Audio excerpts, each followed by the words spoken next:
They tell you the Wright brothers invented flight, and yes, they did. But they don't tell you how. They don't tell you the secret ingredient that allowed two bicycle mechanics to beat out governments, universities, and wealthy investors, all racing to conquer the sky. This isn't just a story about ingenuity. It's about a high-stakes challenge to push humanity to our innovation edge, and how a radical approach to teamwork, one that might be needed right now, cracked the code. Because while we're all scrambling to harness the power of artificial intelligence, many teams are making the same mistakes as those early failed attempts at flight. In fact, new research from MIT's Media Lab reveals something quite chilling, that simply using AI without your mind being switched on can actually dull the engagement of your brain, leading to less original thought, weaker understanding, and a dramatic drop in innovative capacity. And if that's happening at an individual level, what about our team's collective brain? And so what are the stakes? I'll tell you a story about the first flight, but this really isn't about flight or losing a race.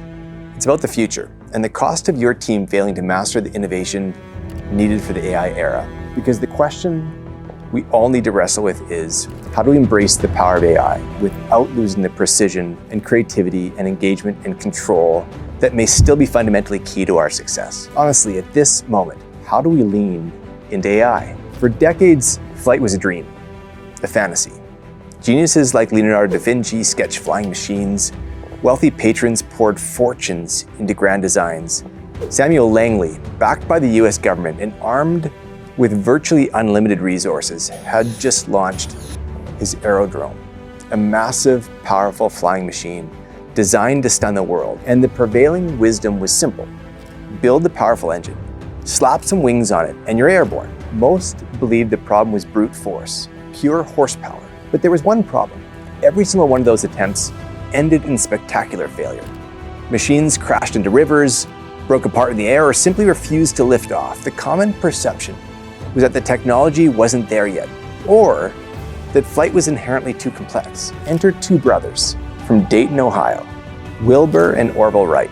They ran a bicycle shop, no government grants, no university labs, no wealthy benefactors, just a workshop, some tools, and an audacious goal. On the surface, they seemed outmatched, even naive. The underlying philosophy of the Wright brothers was fundamentally different from everyone else.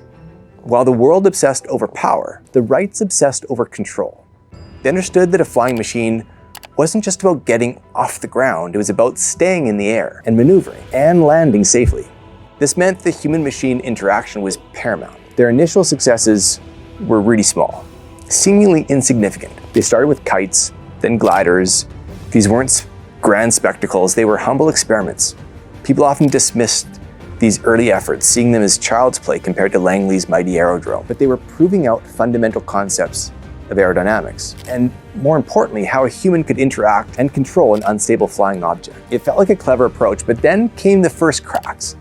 Their early gliders didn't perform as expected. The lift calculations were off. The prevailing theories, even their own initial assumptions, were just wrong. And this could have been a moment of despair, a sign to quit. Instead, they rationalized. They didn't blame the concept of flight. They blamed their inputs. They investigated their data, and they built their own simple wind tunnel, this makeshift contraption in their bike shop.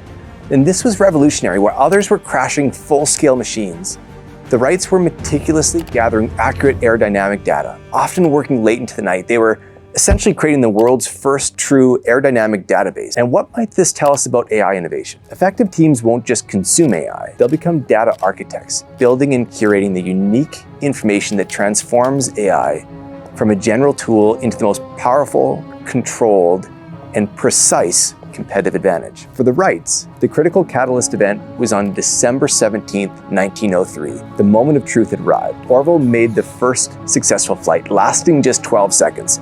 It wasn't majestic. Well, it actually kind of was in its own way. It was short, it was wobbly.